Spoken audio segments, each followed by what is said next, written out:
Testosterone, the hormone which really helps separate the men from the boys, literally.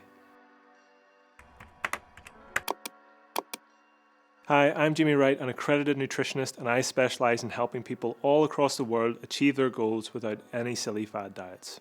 In this video, we're going to be talking through what testosterone is, how to boost your testosterone naturally, and how to reduce your testosterone depending on your goal. As you can see, I'm a high testosterone individual myself. Check the mustache. A mustache is the clinical indicator for high testosterone levels. Seriously. Testosterone is important for more than just having a luscious stash. In fact, it plays critical roles in many parts of both male and female health. What is testosterone? Testosterone is a hormone that is primarily produced in the testicles in men and in the ovaries in women, although smaller amounts are also produced by the adrenal glands. It plays a crucial role in the development of male reproductive organs, such as the testes, as well as promoting secondary sexual characteristics such as increased muscle and bone mass, facial and body hair growth, as well as a deepened voice. In women, testosterone is important for maintaining bone density, muscle mass, and sex drive. It also plays an important role in regulating mood, cognition, and metabolism.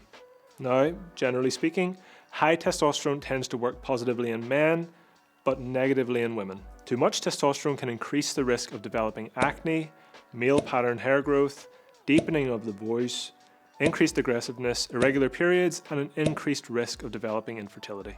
So how can we support or even increase testosterone levels for some people and help keep them at a healthy level or lower for others? How to boost your testosterone naturally. Now, I don't mean to scare, but testosterone levels among men have been found to be gradually declining over the last few decades. While the exact reason is unclear, it may be somewhat down to an aging population mixed in with the increasing prevalence of obesity, more sedentary occupations, and less physical activity being achieved throughout the week.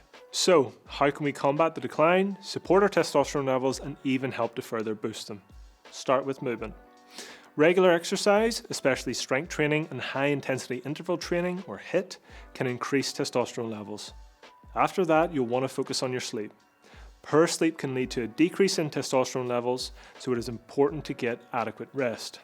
The next point to mention is being overweight or obese can lead to a decrease in testosterone levels, so maintaining a healthy weight is important. Adipose tissue or body fat can convert testosterone to estrogen, a female hormone. As the amount of adipose tissue increases, the amount of testosterone conversion to estrogen also increases, leading to a decrease in overall testosterone levels. Obesity can also lead to insulin resistance, which is a condition where the body is less responsive to insulin. This can lead to a decrease in blood sugar levels and a decrease in the production of testosterone. Additionally, obesity is also associated with inflammation, which can cause damage to the Leydig cells in the testes that produce testosterone.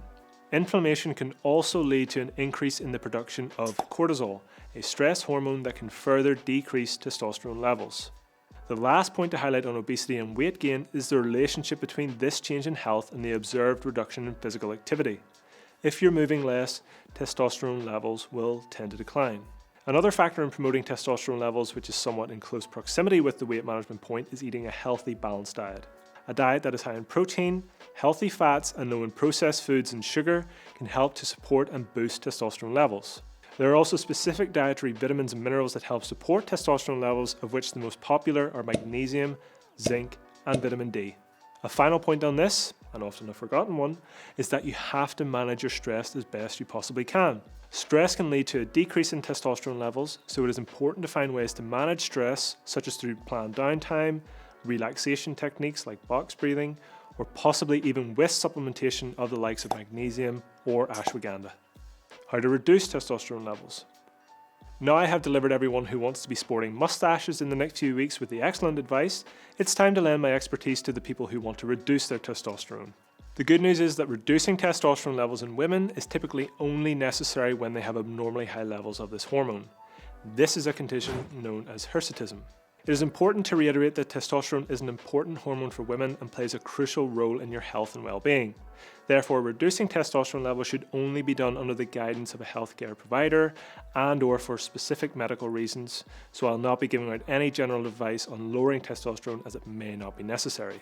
There is one specific condition though that leads to elevated levels of testosterone that I would like to highlight and provide some useful information around. Polycystic ovary syndrome, or PCOS, is a condition that can cause elevated levels of testosterone in women. To help lower testosterone levels in women with PCOS, lifestyle changes that are more or less along the same lines of those that I've mentioned to increase testosterone levels in men are typically advised. Some for more unique reasons though. For example, resistance training is advised as it can help improve insulin sensitivity, which is often impaired in women with PCOS. It not only helps improve insulin sensitivity by increasing muscle mass and reducing body fat levels, but it can also mimic the action of insulin itself by promoting glucose uptake into the cell. By increasing insulin sensitivity, resistance training can help regulate blood sugar levels, decrease insulin resistance, and reduce the risk of developing type 2 diabetes. Supplementing with certain vitamins, minerals, and other dietary components can also benefit women with PCOS. Inositol is a great example of this. Inositol is a part of the insulin messaging network within our cells. In women with PCOS, there is often an imbalance in the levels of inositol, which can contribute to insulin resistance, irregular menstrual cycles, and other symptoms of PCOS. Supplementing with inositol has been shown to improve insulin sensitivity, regulate menstrual cycles, and reduce testosterone levels in women with PCOS.